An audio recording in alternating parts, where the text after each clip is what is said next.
नाशिकच्या येवला, नांदगाव, मनमाडमध्ये परतीच्या मुसळधार पावसानं झोडपून काढले। येवल्याला मुसळधार पावसाचा तडाखा बसलेला आहे। येवला शहरातील सखल भागांमधील घरांमध्ये व दुकानांमध्ये पाणी साचले। शेतकऱ्यांसोबत व्यावसायिकांचं देखील लाखोंचं नुकसान झालेलं आहे। व्यावसायिकांनी नुकसान भरपाई देण्याची मागणी केलेली आहे। आणि या संदर्भात आपण अधिक बोलणार आहोत। आमचे प्रतिनिधी सुदर्शन खिल्लारे आपल्यासोबत जोडले गेले। सुदर्शन, येवला, मनमाड, नांदगावमध्ये तुफान पाऊस बरसतोय।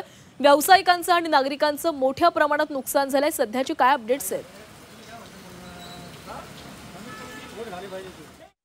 हो, अगदी नाशिकच्या येवल्याला देखील मुसळधार पावसानं चांगलं झोडपलं आहे। नाशिकच्या नांदगाव असेल, निफाड या तालुक्यांना, मनमाडसह या तालुक्यांना मोठा फटका बसलाय। खरं तर आज सायंकाळी 6 वाजेपासून हा पाऊस सुरू झाला। गेल्या 2 तासापासून हा पाऊस सुरू होता आणि येवल्यात आपण आता उभा आहोत। येवल्यात आंबेडकर शॉपिंग हे सेंटर जे आहे या ठिकाणी बघू शकता सध्या गुडघाभर पाणी आहे। दुकानांमध्ये पाणी शिरलेलं आहे आणि त्यामुळे साहजिकच शेतीमालाचं नुकसान झालंय। मात्र आता व्यापाऱ्यांचं देखील यामुळे नुकसान झालंय आणि या संदर्भात बोलण्यासाठी आपल्या सोबत काही व्यापारी देखील आहेत। त्याचं काय नुकसान झालं ते जाणून घेणार। काय आपलं नुकसान झालंय? एकंदरीत दुकानात पाणी शिरलंय। आमचे ढेपीचे पोते, साखर, डाळी, साडी सगळ्या वाढल्या। मागच्या 15 दिवसाला हेच नुकसान माझ्या दुकानात झालं होतं। मी मागच्या 15 दिवसाला प्रशासनाला विनंती केली होती की काहीतरी इथं करा। इथं फार छोटी गटार आहे, पाणी बिलकुल जात नाही। महापुरुषांना बी इथं तकलीफ होतीये। महापुरुषांच्या तुम्ही मध्ये पाहशाल तिथं बी खूप पाणी साचलेलं आहे। आता किती वेळ आम्ही करायचं आणि कुठं रडायचं? तरी साहेबांना बी विनंती आहे, मुख्य अधिकारी साहेबांना विनंती आहे, काहीतरी करा तुम्ही आमच्यासाठी। आम्हाला आमचे पोरं सोरं सगळे उपाशी मरतील आणि आमचं काहीच होणार नाही। मागच्या 15 दिवसाला माझं 1.5-2 लाखात नुकसान झालं। आज 50-60 हजाराच्या वरचं नुकसान झालंय।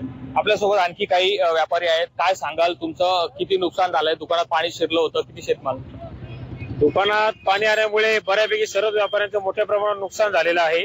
सर्वांचं कमी अधिक प्रमाणात पण मोठ्या प्रमाणात फार नुकसान झालेलं। तरी कृपया शासनाने याची ताबडतोब दखल घ्यावी आणि या पाण्याचं काहीतरी करावं, नम्र विनंती। शासनाने ताबडतोब दखल घेऊन या पाण्याचं काहीतरी करावं, कारण की दरवेळेस आमचं लाखो रुपयांचं नुकसान होतंय अशी मागणी व्यापाऱ्यांनी केली। यासह नाशिकच्या ग्रामीण भागाचा जर विचार केला, येवला तालुक्याच्या उत्तर पूर्व भागाला देखील आज मुसळधार पावसानं पुन्हा झोडपला आहे। गवंडगाव असेल, देवठाण असेल, भुलेगाव असेल, नगरसूल या गावांना पावसानं चांगलंच झोडपलेलं आहे। 2 दिवसांपूर्वीच मंत्री छगन भुजबळ यांनी या नुकसानग्रस्त भागाचा दौरा केला होता।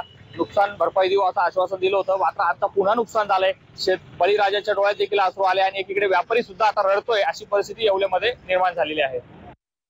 धन्यवाद तुम्ही दिलेल्या सविस्तर माहितीसाठी।